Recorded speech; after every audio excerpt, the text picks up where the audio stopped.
It's curriculum planning season in the homeschool world. And so today I thought I would share what our preliminary plans are for next year. There's a definite caveat that some of these may change, but I don't think anything's going to change drastically. Now, every year I tell myself, I'm not going to get started early. I'm going to wait and enjoy a bit of the summer, or the end of the school year before I start. And this year I really had kind of planned to, not thinking about the fact that we may be moving this summer. So then I got serious, because if we're moving, I don't have the summer to really do a lot of that planning. However, if we end up staying put, the next summer I'm definitely not going to start until May at the earliest. Hold me to it. So this is my last time planning for a middle schooler, which is absolutely insane. I wasn't even pregnant with Matthew when I started homeschooling, and to be this far blows me away. 8th grade. Matthew is ready for Algebra 1, and this year he took math with my homeschoolmathclass.com. Mrs. Perkins is absolutely fantastic, but a live format was not a great fit for him. For various reasons, it wasn't going to work for next year. So I started searching again, and the one that I think we are going to go with is Forster's Math using Math Without Borders. Math Without Borders is what they call it, a home study companion, I think is what the name of it is. But there's videos where a math teacher teaches about the lessons. Kiddo does it. You grade it. So it's video-based, self-paced, with mom grading it. Whereas something like Mr. D, which Ben uses, is video, self-paced, but they do the grading. Forster's is it's a strong math program. Matthew has ambitions of a science major, physics, astronomy, something in that realm. So while Mr. D's was really good for Ben, it's not as rigorous as I think Matthew needs for that future. Now, science. We have been round and round and round about science. And this week's plans are that he wants to do Chemistry in the Kitchen from Guest Hollow. And then we'll supplement that, because that really is a high school level, with a lot of reading. And while he enjoys reading, it's a lot of reading. So I'm going to scale back a bit on that, and then also supplement it with American Chemical Society's free middle school chemistry program, and then maybe biochemistry literacy for kids, which why it's called for kids, I don't know, because it's, I guess maybe to differentiate it from college, but middle school is kind of a great age for it. Some people use it in high school, some people use it in elementary, but from what I've gathered, middle school is a great age. So that's what we're going to use, I believe. I don't know how that really looks. I don't know. Still working on that one. Now for history, he wants to do a semester of ancient history and a semester of Middle Ages. And as you can see, I should stop right here and say it. My kids get a lot of say in what they do for homeschool. In part because that's part of the beauty of it, right? We get to do what interests them, but also having their buy-in on it means that they've got a lot of ownership in their work. And for that, I think it's important. So, like I said, he wants to do ancient and middle, and he wanted a live class. Now, try finding a one semester ancient history for middle school and one semester Middle Ages history for middle school. Not great choices. I just can't find much. I did find an ancient history on OutSchool, and looking at it, she teaches a Middle Ages one with a flex schedule, so a self-paced, but he really wants it live. So I'm hoping her spring schedule's not out. So I'm hoping if he likes her with the ancient, and then maybe she'll open a middle ages one in the spring. We'll see. Now for English, we are definitely going to continue using units from Fish Tank next year. We haven't chosen all of those yet, but my plan is that we'll probably do 3 to 4 of those interspersed with a reading list that I give him that he can choose from.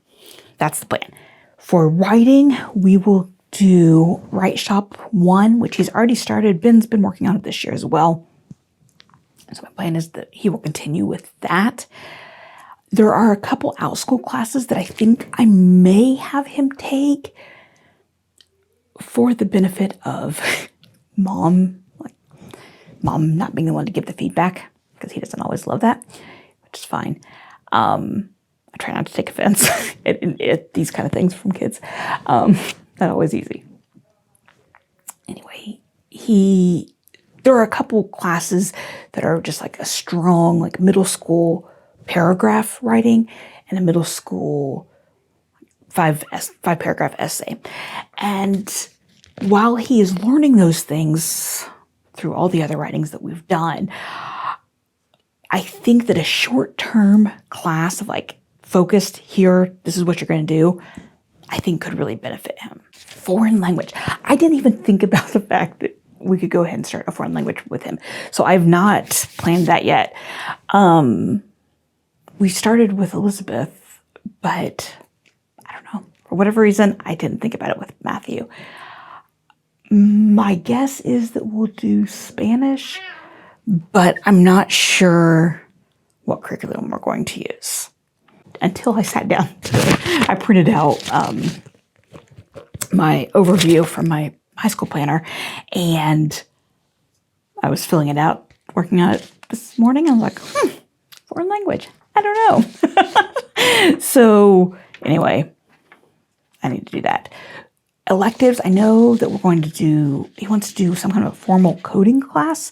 And if you have a favorite class for that middle school age, I would love to know. He's used like Hour of Code for years. He's doing microbits right now, so he's continuing to practice with Scratch, but then he's also using is it Java? Because you can see it in both with microbits. Which, if you've never explored microbits, they are super fun. We just got one. He uses it at STEM Club, and we just bought one. They're like $20, $25. Super affordable to get started and a lot of fun. We're going to do a video about it. Anyway, coding class. I'm not sure what that will look like, but that's the plan for my 10th grader. This year we used Build Your Library. As you guys know, I did a video about it recently, and we really liked it. But the 10th grade version, well, for one, I knew that we wanted to use Guest Hollow's Chemistry in the Kitchen with him. And then the history, I forget what 10th grade history was. 10th grade, their science is biology. And their history, I think, is more of I don't even remember. Whatever it wasn't my preference. So then I was like, well, I don't really have a lot of desire to buy it just for the literature. Basically, it's all in the electives, which I forget, I think photography and something else. So I had to go back to Scratch, which was not my ideal. Anyway, though, we're figuring it out. So for math, Algebra 2, Mr. D's again, he really likes that format. It's been a great fit for him.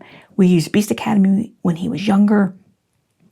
He moved from Beast 5 into Algebra 1 with Mr. D and the self-paced version. And he's had no problems. It was a smooth transition. Geometry this year, he sailed through geometry.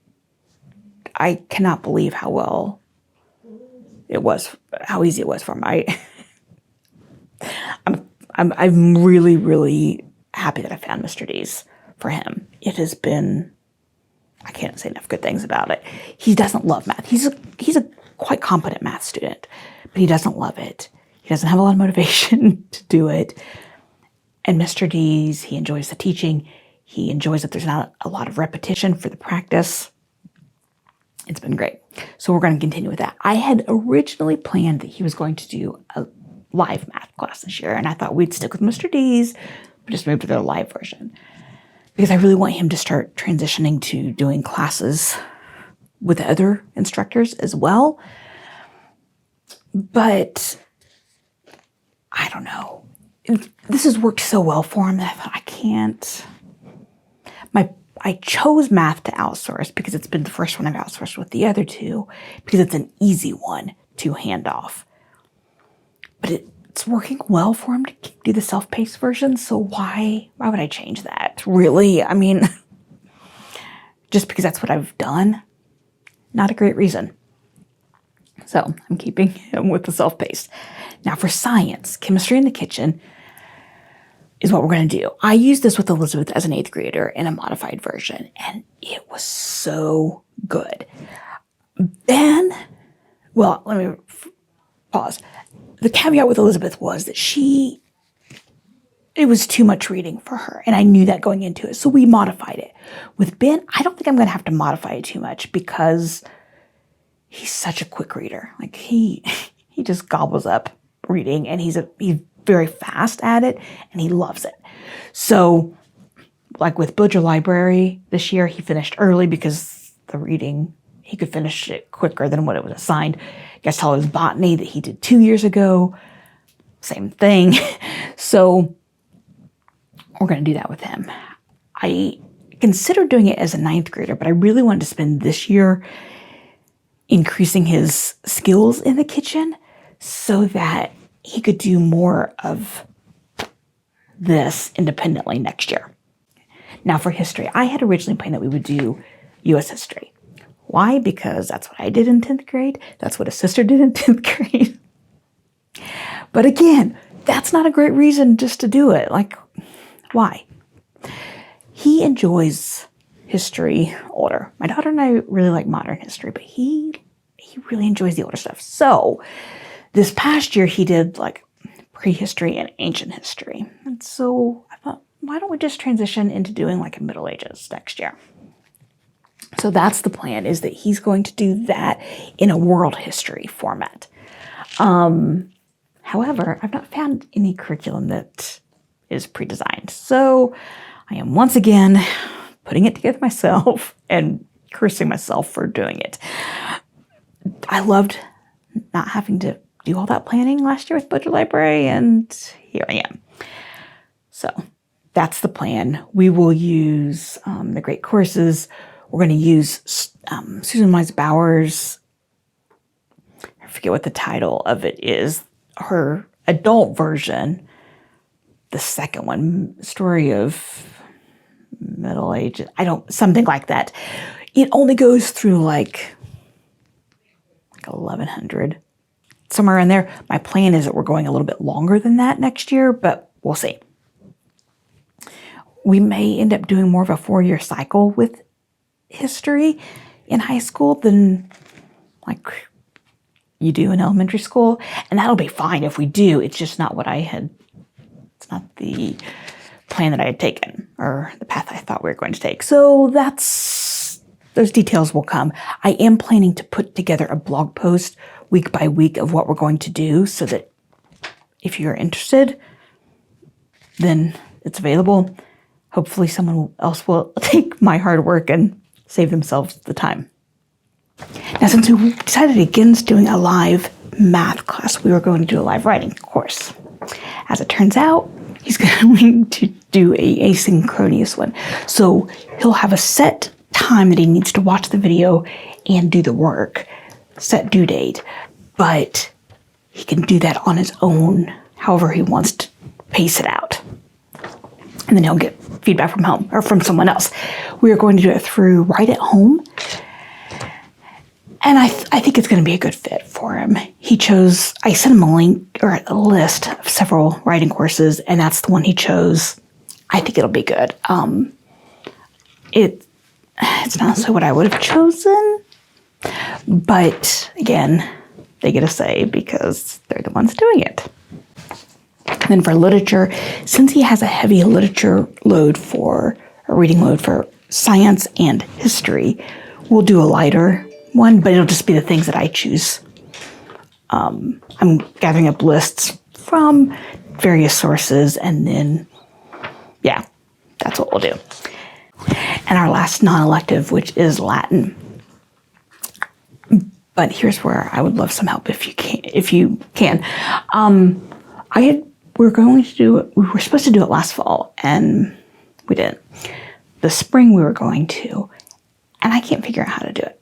As far as like lessons, pacing, any of it. I feel so overwhelmed when it comes to Latin. I bought Henley, and that's about as far as I've gotten.